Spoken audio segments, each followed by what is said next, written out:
Like I've seen you get up and speak and do your little Martin Luther King impression. That's not an impression. What are you? It's just who I am. I had a dream. You did have a dream. So. A mess. Okay.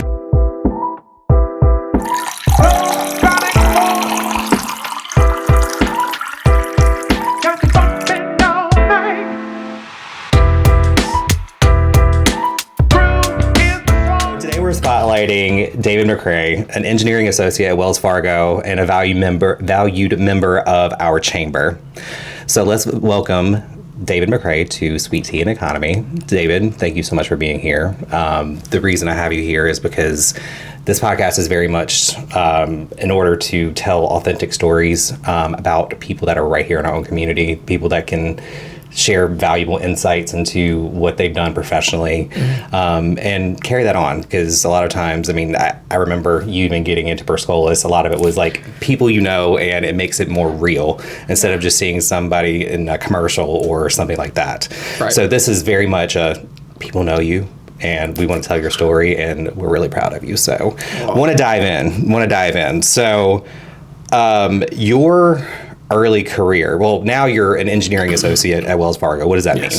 Yes. So it's a vague title, which by design, which pretty much means they can have me do anything, but that's okay. I learn a lot by that. Obviously in the tech space, I work for a software as a service program named Cutover. The team I'm on are admins for it. And what it does, we'll probably get into it a little bit later, but what it does basically is manages the hygiene of processes that applications and lines of business have to do in time of a disaster. I work under disaster recovery, the umbrella in Wells Fargo. So if something breaks, if a data center goes down, this is how you recover. So my team are admins for that piece of software. So you're the smart people behind if stuff goes wrong technologically at Wells Fargo. Right. Okay. Yeah. All right, cool. I just had to break that down. Smart sometimes. And then there's all kinds of other stuff I do too. Lots of reporting. So. Okay. And how long have you been there? A year. It was a year, May 1st. Oh, happy anniversary. Thank you. Yeah. So before that, bring us up to current. So what did you do before getting into technology? Oh boy, everything. Right before this role, I was, and before Perscolas, I managed bars, bartending, and was like ops manager for a bar, Argonne and Sidelines. Okay. I'm good friends with the owner. We've been friends for forever. And years ago, he taught me how to be a bar back. And by the way, I hope you like sweet tea. I do like sweet tea. I'm from the South. I was born in South Carolina. Yeah. And so I worked in that space before. I worked in retail management, fast food, just all kinds of stuff. I was in the military. Can't leave that out. So that was big. And so in the military, I worked in medicine. Okay. So yeah. What branch? The Navy. Okay. Yep. Very nice. How long were you in? Just one contract. So 4 years. Yeah. Okay. Is there, in order to change careers, and that's what we're discussing, a lot of it is transferable skills, and the kind of summation of what you've been beforehand then goes into another thing.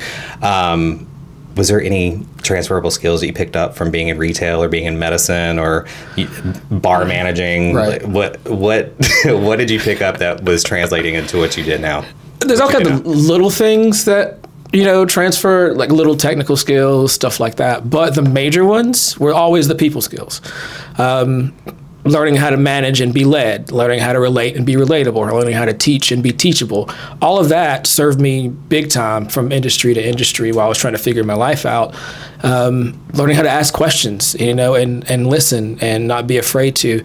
So I think all of those, even in the military, that's part of it too. Working on a team, taking responsibility and accountability for your things, looking after, people on your team, whomever you work for, whether you're above them or below them or, on the same level. So all of those, I think, are the major transferable skills from all of those different jobs that I did and careers that I had that got me to where I am now. Okay. And then you went to Perscolas, which I had a hand in that, yay. Yep. But you went to Perscolas to synthesize that all down and put that together to get you there. Correct. I wanted a shift. I wanted a change. And again, I'm sure we'll talk about it, but I've always said to do something different, you have to learn something different. And I came to terms with that, as an adult. I was trying to figure out what I wanted to do. Do I want to stay in bar management for the rest of my life? Do I want to open, maybe my own establishment or something one day? No. So how do I do something different? How do I change? What do I want to do? And so it became necessary to learn something different. And so I started looking for how to do that. And Perscolas entered my life. Awesome. Okay. Well, let's take a little break and cheers to this one. Cheers to the tea. Let's see. I forgot about that. Bar. I forgot about bar that. Manager. So sorry. That's good. That is good. Yeah. Reminds me of some other sweet teas I've had. There's obviously different recipes. In the South, it's a bunch of sugar anyway. So it's stained brown water, but we love it. Okay, it's stained brown water. Okay, so what is one big piece of advice you would give yourself before you started going on the journey before Perscolas? If you had to go back to David, a year and a half, 2 years ago, and say, get ready for this or be ready for that, or what's one big piece of advice for you? Oh boy, let's see. Get better with time management. Start working on that early. I had to learn to not be afraid to ask questions after I was already in it. I'm a very independent person, so it could either be afraid to ask questions or I feel like I don't need to ask the question.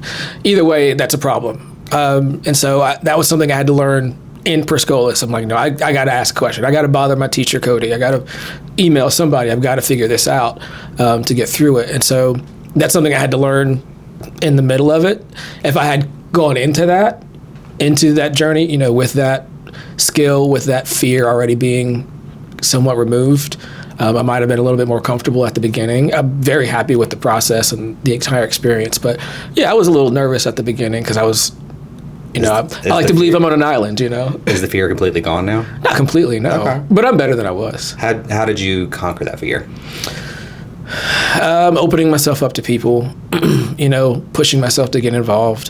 Whether it would be, my class was some days virtual, some days hybrid, but full time either way. And so even on the virtual days, I was staying in touch with my classmates, saying, hey, how did you do this? Or what did you think about this? And so that kind of softened me up a little bit. And then even my instructor will tell you, he was like, it took me a long time to talk to him. I sat in the back of the class. I did my thing. Yeah, you did. Yeah. Back left. Back in the back corner too. Yep. Yep. So it was just a process. I wasn't too hard on myself. I just was gracious with myself. Baby steps. Okay. So a lot of times technology, the IT career is this misnomer, this giant that people don't really think about. And there's so many facets of IT and technology. Mm-hmm. And we haven't even talked about anything like systems, really. You described what you do at Wells Fargo, right. But everything you described as far as getting there hasn't even been skills. It's been all like here and applying yourself, and it's been in your head. It's been applying yourself. It's mm-hmm. been how you apply your transferable skills to solving problems. Mm-hmm. It hasn't even been nearly technology. So I find that fascinating. Yeah. I do too. for what you do, is the skill set itself and the things you put in your resume mm-hmm. more important, or is it the aptitude to keep adapting, or what is the biggest thing for you? You said it. The ability, the aptitude to keep adapting, especially in the tech space. That's all it is. Even if you don't follow tech, you hear the news, you watch the news. It's always changing. So having that aptitude to adapt. Being teachable, being willing to learn, being willing to ask the question. Even in my job now, I've been there a year, and I'm always asking questions. I'm still asking questions. There are times I'm on exercise calls where I'm having to teach, 100 plus people, managers and so on, these business leaders how to do something in Cutover, and I'm asked a question and I don't know. I'll say that. I'm not sure. Let me get back to you. So it's, So when you say questions, there's... sometimes I get frustrated with people asking me when I'm saying dumb questions. It's one of those like, did you Google that shit first? Oh, right. Sorry, I can edit that one out. Did you Google something first? And so when you're saying asking questions, what are you saying? What are you meaning? Like, Can you give an example, like a category of, or like, what do you mean? I agree with you. Try to teach yourself if you can first. There's all kinds of resources. With me, it's always to check my learning. I recognize, again, being the new person on the team, I recognize everybody has more experience than I do. So I'll say, hey, am I understanding this correctly? Or when you went through this, or when you looked up this, did you find the same information? And I've learned a lot just asking that. Things change. I find out. They're like, oh, there's a better way to do it. That's what, our knowledge base says, but let me show you this way to do it.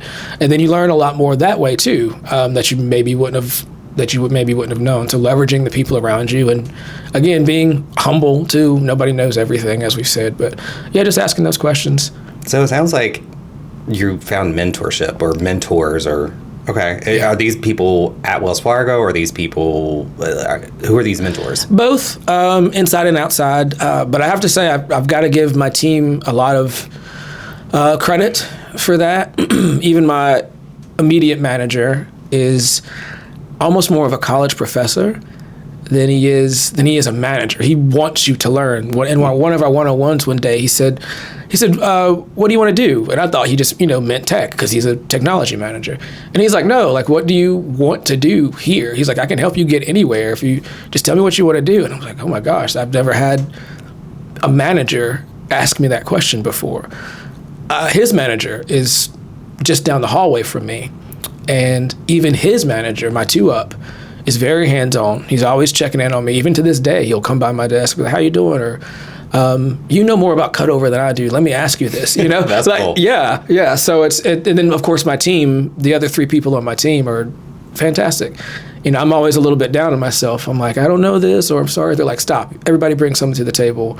I'm glad you asked, because there's a better way to do that than what you found in a knowledge base. Let me show you. So, yeah. So have all these mentors approached you, or did you have to approach them in order to? They all approached me. Okay. When I was fresh with Wells, yeah. Have you ever had to approach a mentor and like ask them to be your mentor? I've never asked anybody flat out to be my mentor. No, that's kind of a fear. I need to do it. Has there been like an assumption of the role? Like it just kind of happened that? I think that's what it is. Okay. Yeah, I'm like, okay, I'm attached to this person now, so okay. I'm just gonna keep asking them questions until they tell me to stop. Okay. All right. So the program you went through was IT support, which is, again, a broad thing. If you could go back and study, like if you had the time to go back and study and improve, what would you, where do you see your industry going? Or what would you tell somebody like, oh, you should focus on this because this is where this is going? For me, it was the cloud computing stuff that we covered in Perscolis. I don't want to get too technical, because everybody's moving to the cloud, which means you're moving away from hardware. Everything is stored, up in the ether somewhere. In that way. Like AWS or Google Cloud or Azure. Okay. Yes, exactly.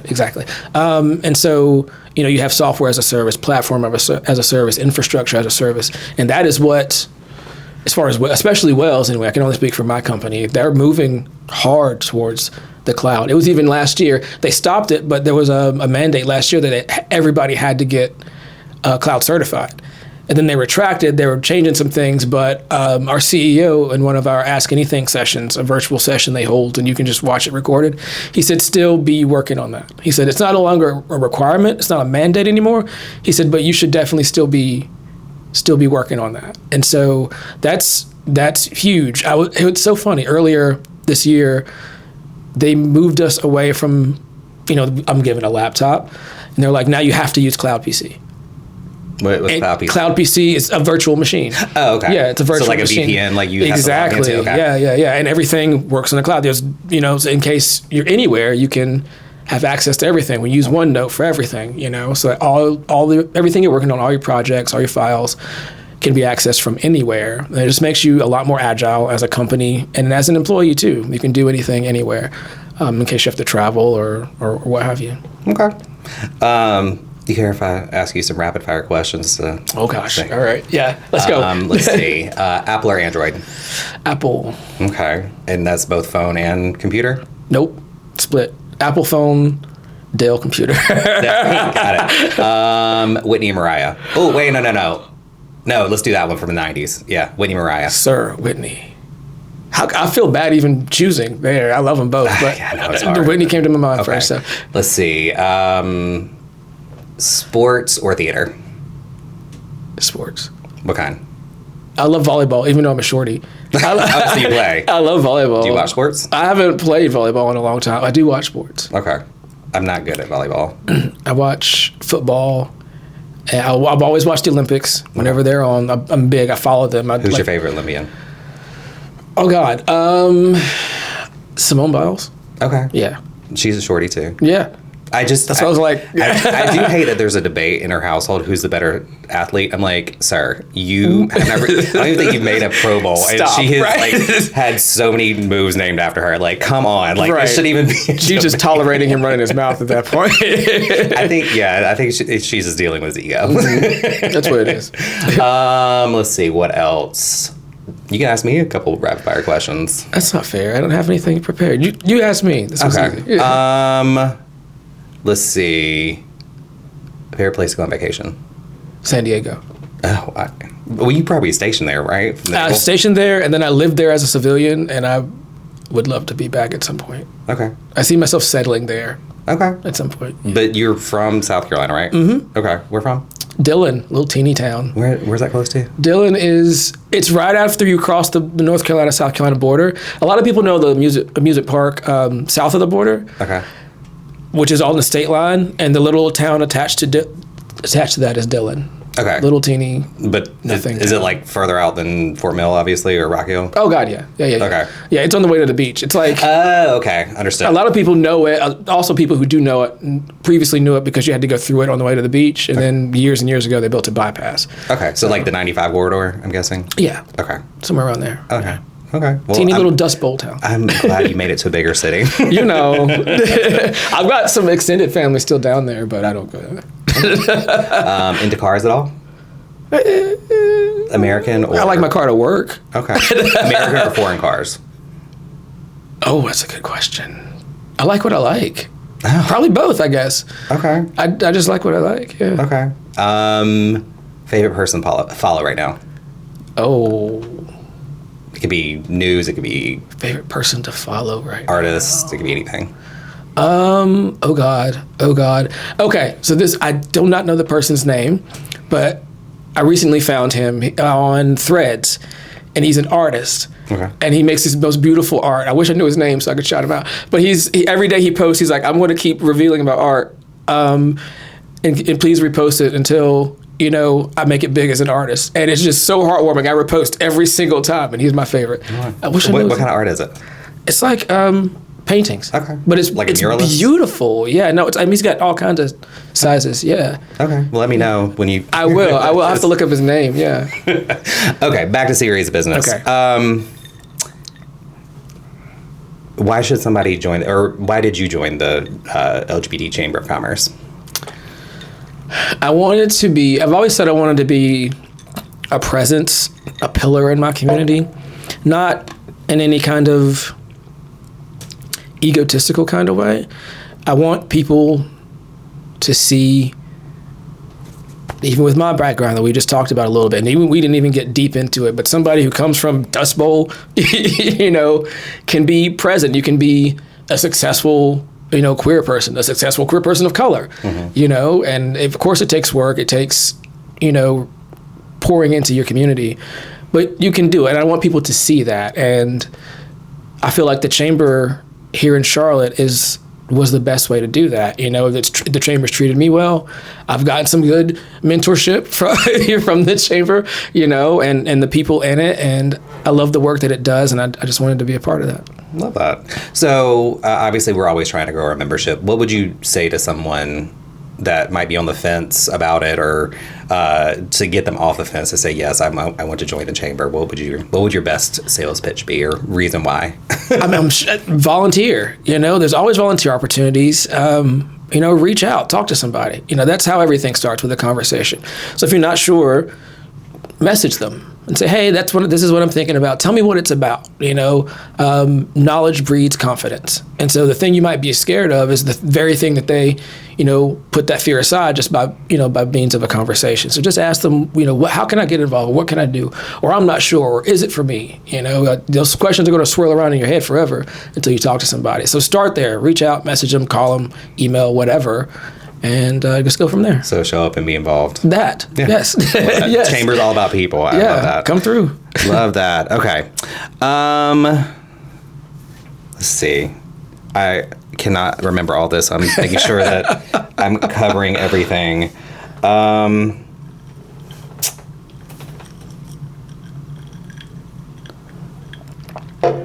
How do you, from a health standpoint, it can be mental, physical, spiritual, like just from a overall taking care of you standpoint, how do you avoid burnout? How do you maintain creativity or have room for creativity, for learning, and making sure you're just pushing forward? Because we obviously are in a different type of market right now, all of that, but how do you maintain you? That's something that I've had to get better at in the last year, actually. Is setting the boundary and making intentional time for you. We want to say yes to all the social events, all the work things, all of this, all of that. And it's okay to say no sometimes. If you don't, your body's going to push you to the point that you have to. So make that time for yourself. Personally, I love a weekend in. I love a self-care Sunday, especially. And, I stay home and that part, make food and cook and clean and meditate and read a book, and study something I want to study. I'm trying to learn my own things. Oh, you're analog? You actually read? I listen to books. You're digital and you're rack a book, Zach. You're digital in your work life, so I guess going analog. Actually, that's what it is. I was like, I light a candle. Yeah, but I think my biggest one for me has been setting those boundaries. Like, no, sometimes people ask me, what are you doing this day? Oh, I'm busy. Because I am. Yeah. Being at home by myself. I'm taking care of myself. And that's okay. That is not lying. That is not bad. That is absolutely okay. And once you become okay with that, you'll find your body and mind will respond. Yeah. With all of the changes that you've experienced in your life, with moving, different career paths, different things like that, obviously the circle that you have around you is not going to stay the same. Mm-hmm. How do you move through that? Because a lot of times, not everybody's always going to be happy for you when you're making your way up or changing or things like that. People don't always move at the same speed that you do or have your vision. How do you make your way through that? It can be tough. I was fortunate that my time in the military kind of prepared me for that. That's part of military life, is you work with people for X number of years and then you get orders and you go your separate ways. And, I keep in contact with the people that I should have in my life. It's sometimes if somebody moves out of your life, or like you said, somebody's not happy for you like you thought would be, then don't take that personally. Don't take that internally. It might be hard to remember that in the time. Sometimes it's more about that person, than it is about you. So you just sometimes, maybe that person wasn't ready for what I'm doing. I'm not saying I'm better than them or they're better than me or anything like that. Maybe, we just got out of sync, and that's okay. Life's a journey. Things happen. It does not define me. That's when I have to, you asked me the previous question about my mental health, how I keep that in check. That's another one I have to repeat to myself. This does not define me. This does not validate me. I'm doing what I have to do to keep myself happy and wish them the best and move on. You can't dwell on it. Dwelling on it gets you nowhere. It doesn't progress you. It doesn't improve you. You can dwell on it for a year and you'll be in the same spot. Okay. I wasn't going to ask this question, but I think you could probably answer it or give me a really good insight. The word happiness, anything like that. A lot of times people are always chasing that, or like, oh, you should be happy, or things like that. What are your views on the status of being happy? Like, do you just trip and fall on it? Do you go buy it off of Amazon? Like, what is happiness to David McRae? Another one, that's something else that's come to me as I've gotten older. And I think I've redefined it. I've redefined what happy is. I've redefined what my view of success is. To me, happy starts internal. Am I okay with me here and here? Do I feel okay with myself? Can I take care of myself? And do I have good people around me? And can I take care of them? That's also my version of success too. Just freedom. It's okay. I don't have to be super wealthy. I don't have to have the billions. I just have to be okay. But yeah, that's happy for me. And I think the biggest part of that is, though, it starts internal. It has to be, I have to wake up, and something else I always say, I go to bed with myself. At the end of the day, we always go, whether you have a partner or not, but like, you live in here, everybody lives in there. You go to bed with yourself. As long as you can go to bed with yourself and wake up okay with yourself, it's the first step to happiness, in my opinion. Yeah. So it sounds like a lot of things that have been a positive momentum for you is all centered around a practice, whether it's practicing meditation, practicing happiness, practicing your skill set, yes. Practicing showing up for yourself. So it's just, is that what it is? Just constant practice and become better? Yeah. Practice reminding yourself, not guilting yourself. As I said before, knowledge breeds confidence. So if I'm feeling uneasy about something at work, okay, how can I learn that thing and pour into that? If I find that I'm feeling burned out or tired, how can I fix that? So just keeping those tools available and remembering them, and however you want to remember them, sticky notes, journal, whatever, a friend, whatever you want to do.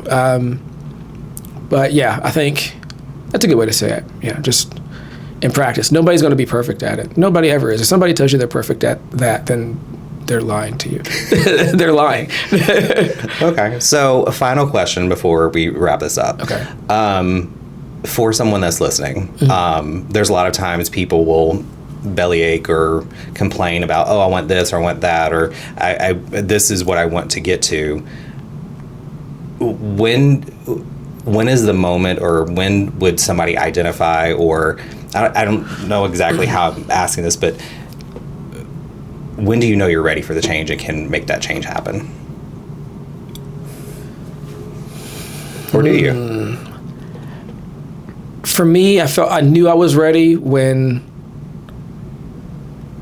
I don't want to say I got to a point of, I won't say desperation, but I remember exactly what happened. I was laying in bed one night and I was like, I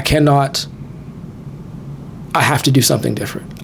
This is not where I want my life to go, and I cannot let it continue this way. And I realized that if I don't do something, that's exactly what's going to happen. It's going to continue that way.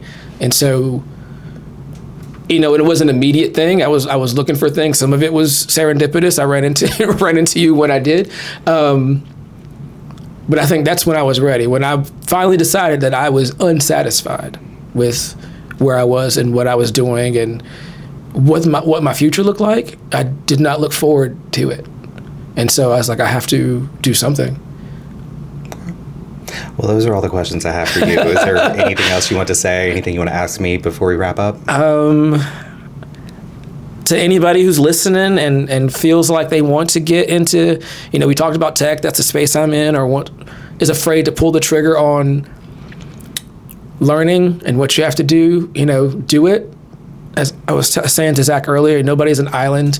I was afraid. He knows. How am I going to pay the bills? I'm a single person. I live alone. I take care of myself. Put it in the universe, and the universe will answer you. It's so crazy. There's some of the things and people who showed up for me in ways that people hadn't spoken to in a while, but once they saw what I was doing, they showed up for me. So I would suggest doing that. A quick story, actually. The first day of class for me, for scholars, I don't know if I ever told you this. My first day of class, the weekend before, my first day was going to be like a Monday or Tuesday, I think, maybe. The weekend before, the Sunday before, my car broke. It's a $1,500 repair. And so I wasn't going to be able to get to class. I was living 45 minutes away at the time. And so that was a Sunday night, and I just put it out there when I was still on Facebook. And I had to leave my house where I was living at the time at like 6 a.m. to get to class, to get to Uptown Charlotte on time. And I was asking for a ride, and out of the blue, this person's like, we're an acquaintance, we're friends, but we don't speak even every month even. And was like, I'll come get you.